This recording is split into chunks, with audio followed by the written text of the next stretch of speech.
At tumayo si Pedro, kasama ng 11 apostol at nagsalita ng malakas. Mga taga-Judea, at kayong lahat ng mga panauhin sa Jerusalem, pakinggan ninyong mabuti ang sasabihin ko. Hindi lasing ang mga taong ito, gaya ng palagay ninyo. 9:00 pa lamang ng umaga ngayon. Ang nakikita ninyo'y katuparan ng ipinahayag ni Propeta Joel. Ito ang gagawin ko sa mga huling araw, sabi ng Diyos. Ibubuhos ko ang aking espiritu sa lahat ng tao.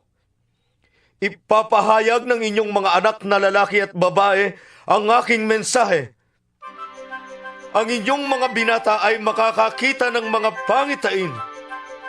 At ang inyong matatandang lalaki ay magkakaroon ng mga panaginip. Sa mga araw na iyon, ibubuhos ko ang aking espiritu sa aking mga alipin, maging lalaki at maging babae. At ipapahayag nila ang aking mensahe. Magpapakita ko ng mga himala sa langit at mga kababalagan sa lupa. Dugo, apoy at makapal na usok. Ang araw ay magdidilim. Ang buwan ay pupulang gaya ng dugo bago sumapit ang dakila at maluwalhating araw ng Panginoon. At sa panahong yon, ang sino mang tumawag sa pangalan ng Panginoon ay maliligtas. Mga Israelita, pakinggan ninyo ito. Si Jesus na taga Nazaret ay sinugo ng Diyos. Pinatunayan ito ng mga himala, mga kababalaghan, at mga tandang ginawa ng Diyos sa pamamagitan niya. Alam ninyo ito, sapagkat ang lahat ng ito ay naganap sa kalagitnaan ninyo.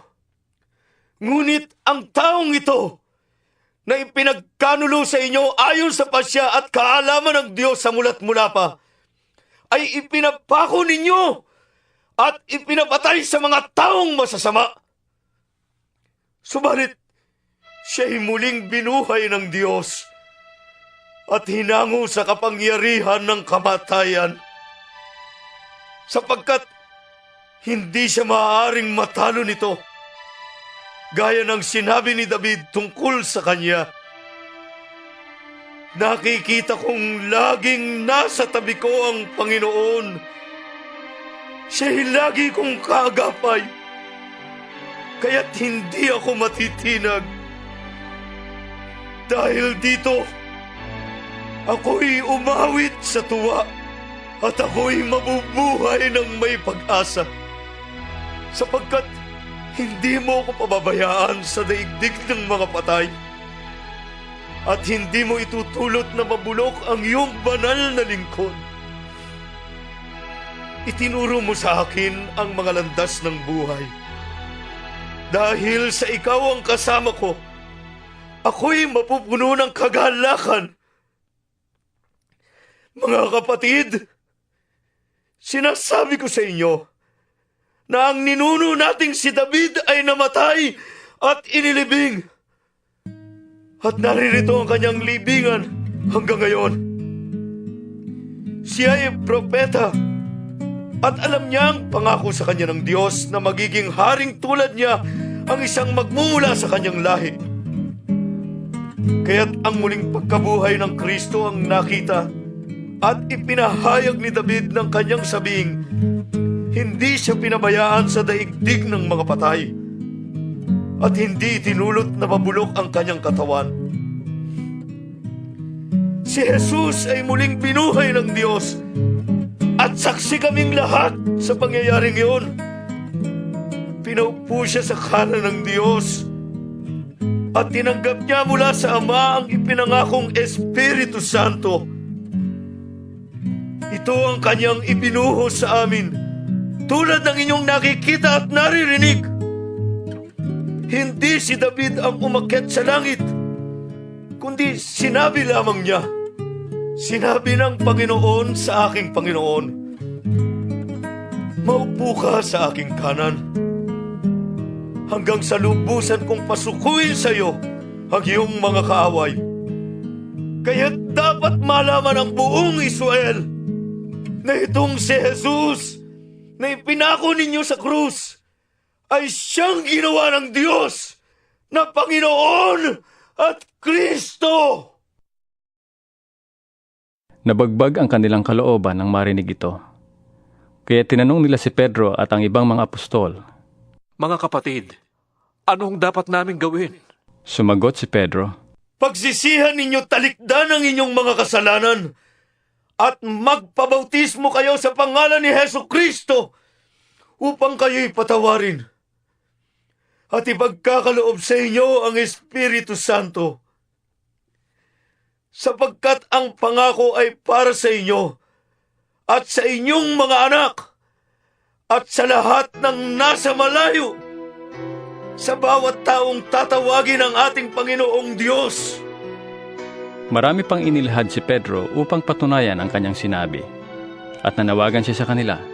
Iligtas ninyo ang inyong mga sarili mula sa parusang sasapitin ng masamang lahing ito. Kaya't ang mga tumanggap sa sinabi niya ay nagpabautismo at nadagdagan ang mga alagad ng may 3,000 katao ng araw na iyon. Nanatili sila sa itinuro ng mga apostol, sa pagsasama-sama bilang magkakapatid, sa pagpipira-piraso ng tinapay, at sa pananalangin. Dahil sa maraming himala at kababalaghang nagagawa sa pamamagitan ng mga apostol, naghari sa lahat ang takot. Nagsasama-sama ang lahat ng sumasampalataya at ang kanilang mga ari-arian ay para sa kanilang lahat. Ipinagbibili nila ang kanilang mga ari-arian at ang napagbilihan ay ipinamamahagi sa bawat isa ayon sa kanyang pangangailangan. Araw-araw, sila'y nagkakatipon sa templo, nagsasalo-salo sa kanilang mga tahanan at kumakaing masaya at may malinis na kalooban. Nagpupuri sila sa Diyos at kinalulugdan ng lahat ng tao. Bawat araw ay dinaragdag sa kanila ng Panginoon ang mga iniligtas niya.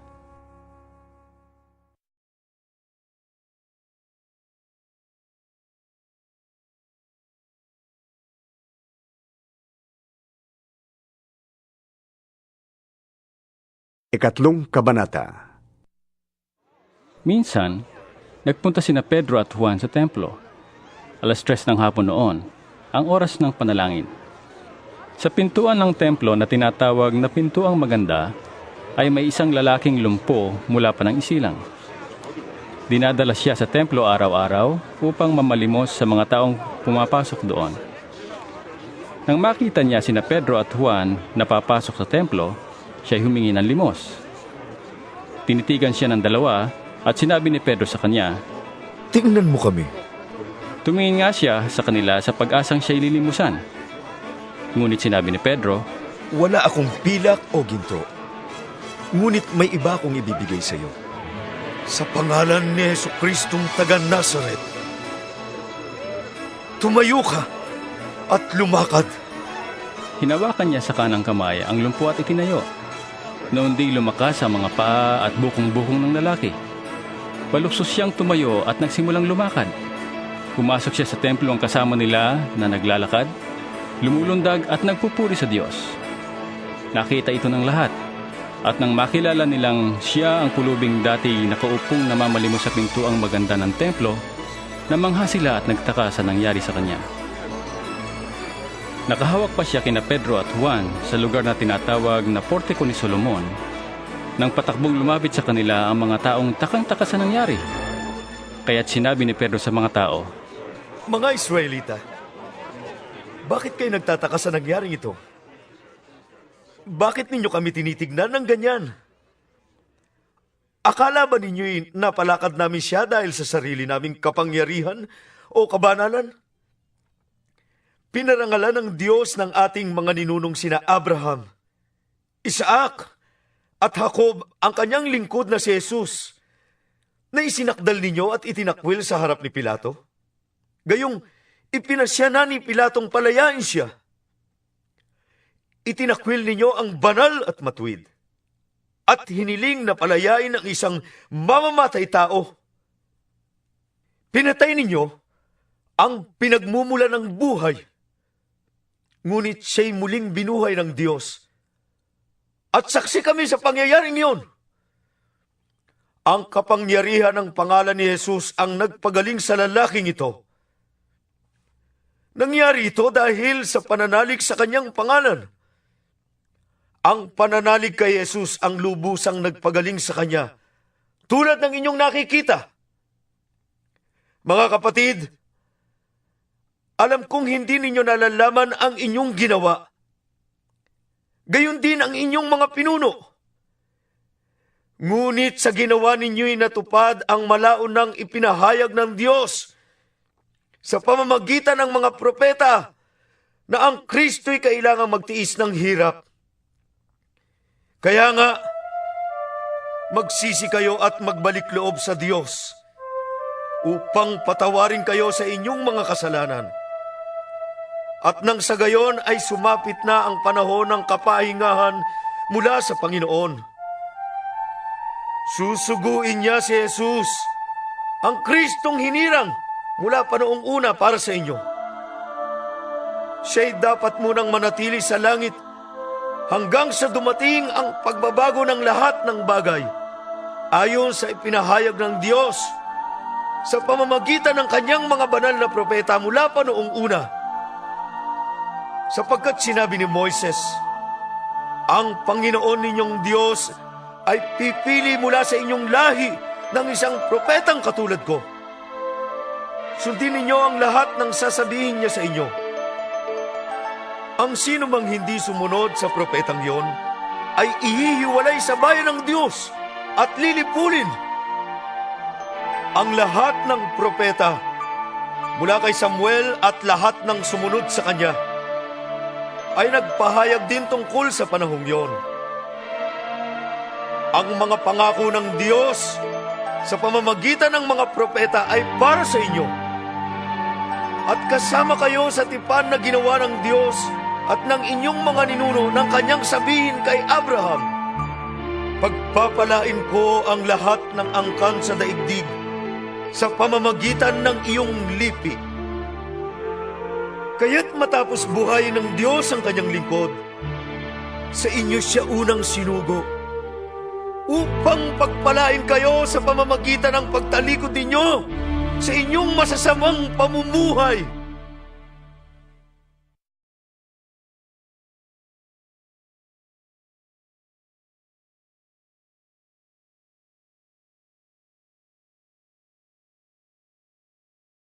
Ika-4 na kabanata.